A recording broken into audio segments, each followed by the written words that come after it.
ಆತ್ಮೀಯ H16 news ಅರ್ಥಾತ್ ಸಿದ್ದರಾಮಯ್ಯ ಸ್ವಾಗತ. ನಾನು ನಿಮ್ಮವ MI ಅಥವಾ ಮಲ್ಲಪ್ಪ ಜೋತಾವಾರ್. ಆದ್ಮೇಲೆ ಇವತ್ತೊಂದು ವಿಶೇಷ ಕಾರ್ಯಕ್ರಮ.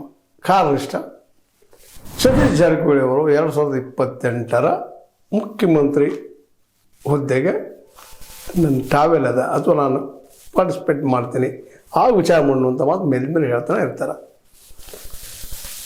ನಿಜವಾಗಿಯೂ ದೊಡ್ಡ ಸಾಧನೆ ಇಲ್ಲಂತಲ್ಲ.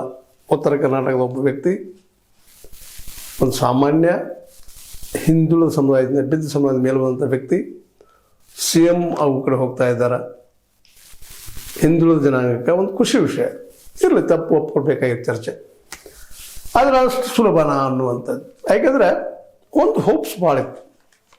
ಮೋಸ್ಟ್ಲಿ ಈ ಸಲ DKಶಿ ಅವರು ಅವ್ರ CM ಸೀಟ್ ಸಿಗದ ಕಾರಣಕ್ಕಾಗಿ BJPಗೆ ಜಂಪ್ ಆಗ್ತಾರಾ ಅಂತ. ಒಂದು ವೇಳೆ ಜಂಪ್ ಆಗಿದ್ರೆ, ಒಂದು ವೇಳೆ ಕಾಂಗ್ರೆಸ್ ಸರ್ಕಾರವನ್ನು ಕೆಡವಿದ್ರೆ ಇವೆಲ್ಲ ನಿಶ್ಚಿತವಾಗಿಯೂ ಸತೀಶ್ ಅವ್ರಿಗೆ ದೊಡ್ಡ ಅವಕಾಶ ಕೊಡುತ್ತೆ. ಯಾಕಂದ್ರೆ ಆಲ್ರೆಡಿ ಇಡೀ ನಾಡಿನ ತುಂಬ ಜೋರ್ದಾರ್ ಪ್ರಚಾರವಾದ, ಇಲ್ಲ ಸತೀಶ್ ಅವರು ನೆಕ್ಸ್ಟ್ CM ಅಂತೇಳಿ.